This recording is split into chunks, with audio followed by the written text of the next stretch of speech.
This was very eye-opening for me. My daughter was diagnosed with epilepsy back in 2019. The Epilepsy Foundation is a wonderful organization that just advocates for those living with epilepsy and their families to help get them the education that they need, the medications that they need, and they're also searching for cures. Epilepsy is more common than you think it is. 1 in 10 people will have a seizure in their lifetime, and 1 in 26 will be diagnosed with epilepsy. And so it's very important that we know how to provide proper first aid for those folks to keep them safe.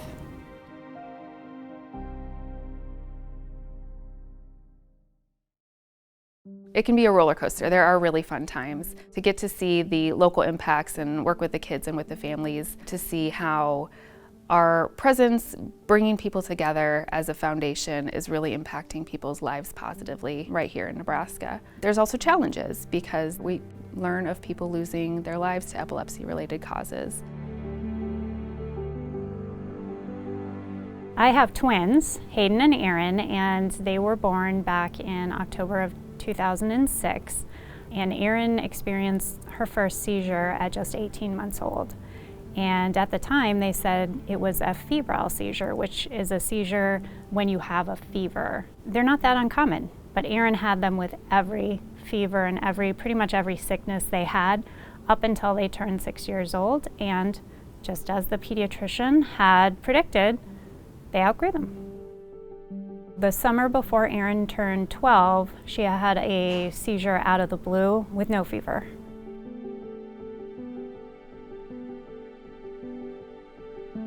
At that time, she was diagnosed with seizure disorder because our neurologist said he doesn't use the E word in his clinic. And so the stigma associated with epilepsy reaches even to the doctors that treat it. A month after she was diagnosed, she had a massive seizure and quit breathing. And that happens sometimes with tonic-clonic seizures, the kind formerly called grand mal seizures, where they have convulsions and they do fall to the floor. With Erin, by the time I found her, I immediately started CPR, and Hayden called 911. Unfortunately, it was just too late, and she died later that day at the hospital.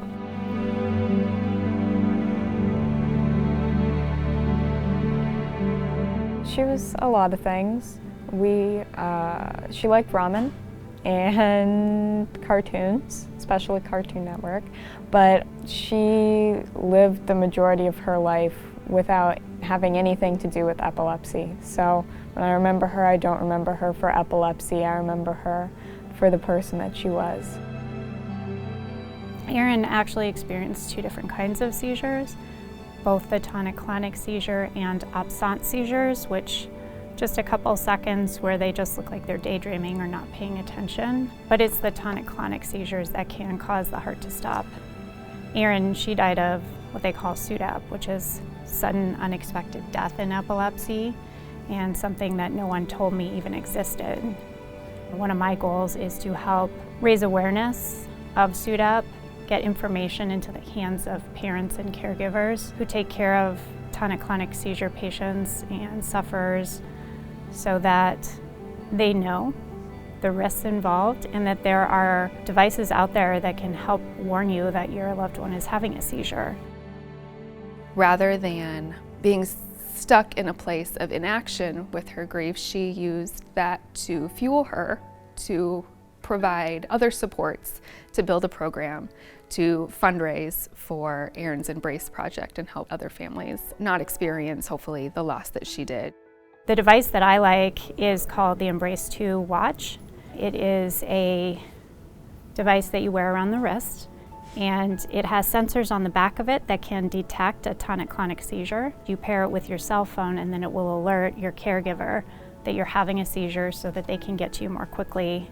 With Erin's memorial money, I actually purchased 20 of the devices that we've given away, and now the Epilepsy Foundation here in Nebraska has picked that up through Erins Embrace Project, and they're giving away devices to anyone that lives or works in Nebraska that either suffers from tonic-clonic seizures or lives with a loved one that suffers from those seizures.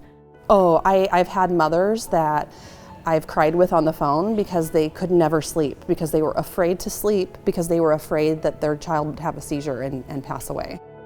And I feel like it gives people a sense of control too, because with epilepsy, you feel like you don't have control over when is the next seizure going to happen, the impact that it has on your quality of life. I think the world should know that no person is categorized by whatever illnesses they have, rather it be epilepsy or anxiety or any other type of illness that affects the way they live. No person is their disease.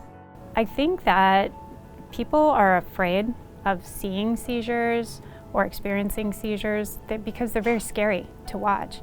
And so I think that people don't want to think about it. They hide the fact that they have it. They don't want other people to know that they have seizures, which is crazy because knowing and knowledge is power. And so knowing the right thing to do when you see someone having a seizure to keep them safe is so important.